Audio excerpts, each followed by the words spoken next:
Hello again. By now you will have started catching your own fish, I hope.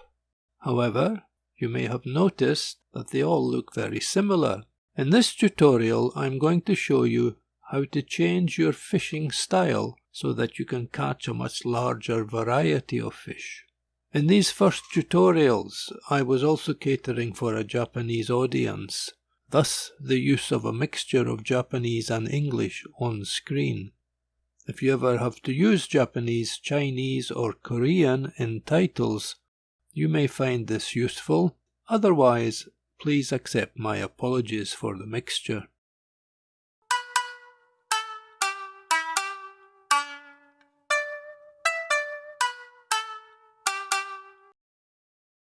Beginning with an almost empty interface, I'm going to customize the tabs that I want to appear up here in the controls panel. If I take a look at the drop-down menu under Window and go down to the lower area, you'll see there are 6 styles here. Some styles work only with 2D flat text, and some with only 3D extruded text. I want to add the 3 styles that work with 2D flat text, namely font styles, text styles, and gradient styles.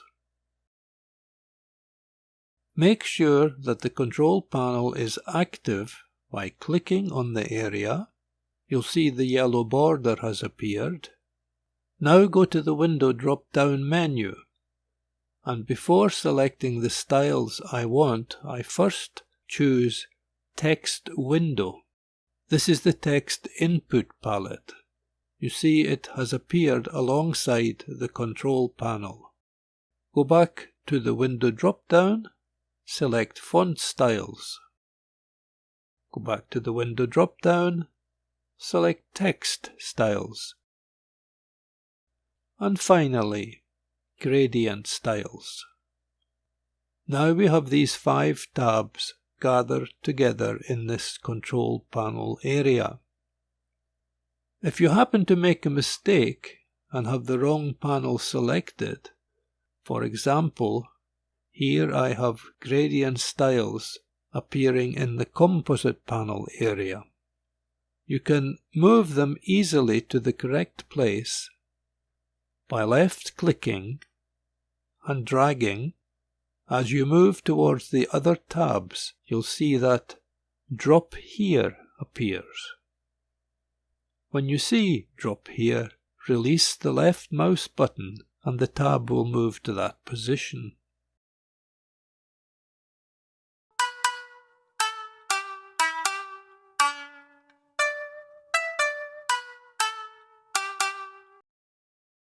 I'll set up the timeline by selecting New 3D Container and then Flat Text.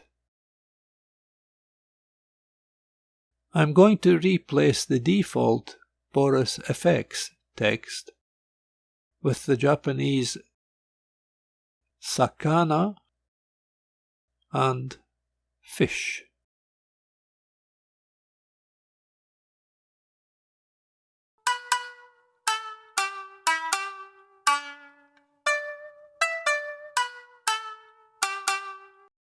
In the text input area down here, most of the controls will be familiar to you from other text applications. In the next tutorial, we're going to take a closer look at these 4 buttons, which can be used to change the appearance of the text. Obviously, you can select which font you want from this drop-down menu. However, I prefer to use the Font Styles palette, as it gives a more visual indication of how the fonts actually look. I go up to Font Styles. It looks very empty. This is normal for the first time you start using font styles, because Title Studio has to build a library of thumbnails based on the fonts you have on your computer. Go to Add Category up here and give the category a name. I'll use something very special like My Fonts. When you press OK, your font library will be scanned and thumbnails generated. And there they are. You can see the name of the font and the appearance. If you think these are too small, go up here and drag this to whichever size suits you. I'm going to leave it pretty small so you get an idea of the variety of fonts. If you add fonts to your computer at a later date, they will not appear here in your My Fonts font style library. What you will have to do is rebuild the library so that the new fonts will be included. Now make sure that your text is selected. You can do that by going to Text and double-clicking. Now go back to Font Styles and click on a style. If it's a Japanese font you've selected, you should see the kanji and the romaji changing to that style. However, if it's not a Japanese font, you may get some different reactions. For example, in this case, the kanji didn't appear. Let's try some more. No kanji, no kanji, but if we select another Japanese font, the kanji comes back. Now let's move over to Text Styles.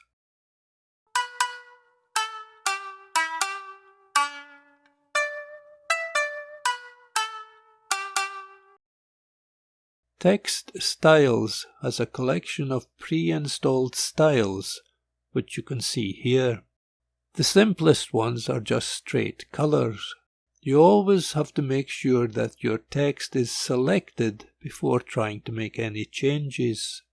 Another way of selecting the text is to double-click down here on the text track. I'll just check that it's selected. It is. I'll go back to Text Styles. Before I do anything, take a look over here on the left side. Font, Size, Face, Fill, Edge, Shadow, and Transform. These are all the properties of text which can be changed. If I had them all selected, and I was to click on this one, which I'm not going to do at the moment, you would see that not only would the color of the fill here change, the font would also change. Now, I don't want the font to change just now, so I deselect this. I don't want the size to be affected, so I deselect it too. Face applies only to 3D extruded text, but I'll deselect it anyway. I'll leave these four on. Now, if I click on the blue text, or the purple, or the orange, the colors change.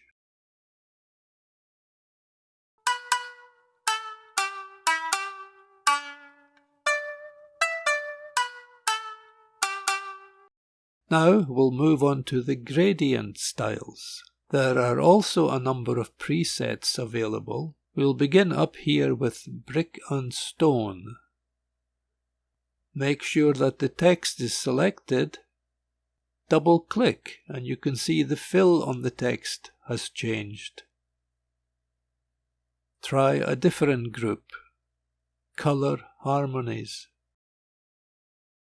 If you find that when you click on, for example, Gradient Styles, and nothing happens to your text, even though it's selected, probably the problem is that you are working with 3D text. Remember, gradient styles and text styles don't affect 3D extruded text. I hope this basic introduction to styles helps you get started changing the appearance of your text. The full power of these styles comes into play when you begin to create your own styles and save them for reuse. And that's what we're going to look at in the next tutorial. That's all for this one. Bye for now.